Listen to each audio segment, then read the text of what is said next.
Dostlar, bugün sizlerle birlikte gezmeye vlog çekeceğim ama mektebe geçmeye vlog daha doğru. Dostlar, bu arada dostum da yanımda.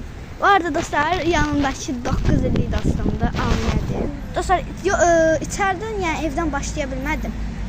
Ama neyse de buradan başladım. Dostlar, bu arada ağaç kırıldı benim. Şimdi göstereceğim. Dostlar çok Gör. Oradan kesmeyin, bir an başınıza düşebilir. Dostlar, mektebe yemeği aldım bu arada. Gedirik. Mektebin yanında bağlayacağım telefonu. Yani sınıfa kadar telefon aparabilmek olmaz yani, koymurlar. Aha dostlar, dostum yenə də deyirəm yanımdadır. Yani biz Gedirik. ikimiz yaxın yaşa sahibik kimi məktəbə gedərik. Ha. Ama uzaq yerdə yaşayırıq. Ama yenə Yenə də də burada yaxınıq. Avtobusla bir-birimizin yanına gələ bilərik. Aha. Aha. Gedirik. Bu arada dostlar, video fikri yazın. Yine de diyeceğim, video fikri yazın.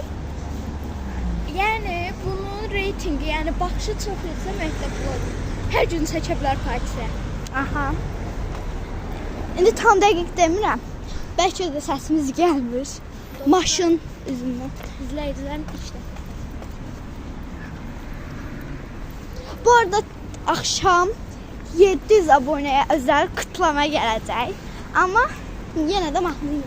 Gündən-günə Pakizənin yəni 10-20 takipçisi artır.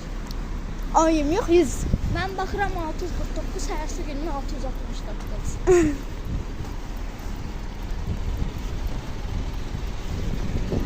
Tamam. Məktəbə çox az qaldı. Məktəbin qabağında təbii ki də bağlayacağım. Mən istəyərdim ki, uzun bir video alsın, amma maalesef 2 dəqiqə oldu. 3 dəqiqə olsa tam əla olar. Uzun video alınır. Videolar qismən düşər. Short istəmirəm. Şortda daha qısa olur və maraqsız olur. Gedək.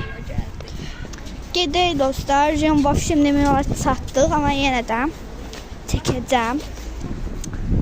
Gidiyoruz. Daha videom çatdıq da. Dostlar, bu vlogumuzda bu şəkildəydi. Kanalıma abunə olub və like atmağı unutmayın. Sağ olun.